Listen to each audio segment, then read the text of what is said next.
شروع اللہ کے نام سے جو نہایت مہربان اور بے حد رحم والا ہے۔ سورہ رحمان میں اللہ تعالیٰ فرماتا ہے کہ قیامت والے دن مجرم اپنے چہروں سے ہی پہچان لیے جائیں گے۔ اتنے بڑے مجمع میں یہ پوچھنے کی ضرورت نہیں ہوگی کہ کون کون لوگ مجرم ہیں۔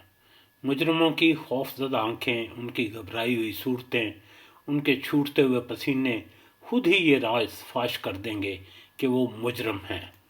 پھر اللہ تعالیٰ ارشاد فرمائے گا، اے مجرموں، آج الگ ہو جاؤ۔ طالب علمی کے زمانے میں ہم سب کو اس طرح کی صورتحال کا تجربہ ہے۔ جب کلاس شروع ہوتے ہی استاد کہتا تھا کہ جنہوں نے ہوم ورک نہیں کیا وہ کھڑے ہو جائیں۔ یہ لمحہ بہت بھاری ہوتا تھا۔ پہلے شرمندگی اور اس کے بعد سزا کا خوف۔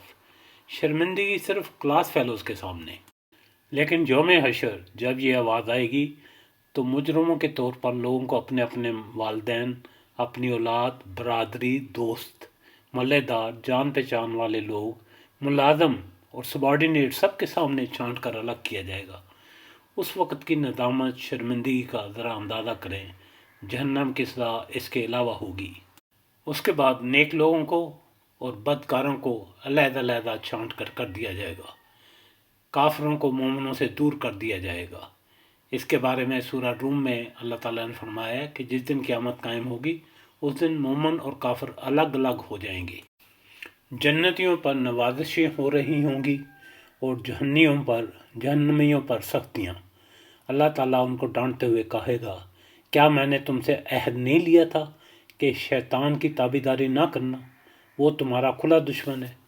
اس کے باوجود تم نے میری نافرمانی کی۔ اب یہاں تمہاری راہیں ان نیک بختوں سے الگ ہیں، یہ جنتی ہیں اور تم جہنمی۔ اس کے بعد ان سب کو ان کا نامہ اعمال دیا جائے گا۔ نامہ اعمال ایک ایسی کتاب ہے جس میں ہر نیکی بدی، ہر چھوٹا بڑا عمل درج ہوگا۔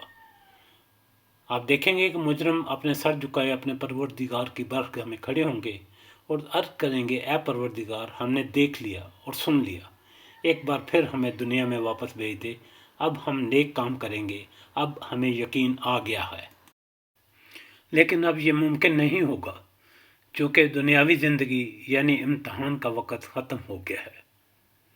اللہ تعالیٰ اس زندگی میں ہم سب کو نیک اعمال کرنے اور اس طرح کی صورتحال سے محفوظ فرمائے۔ آمین ثم آمین۔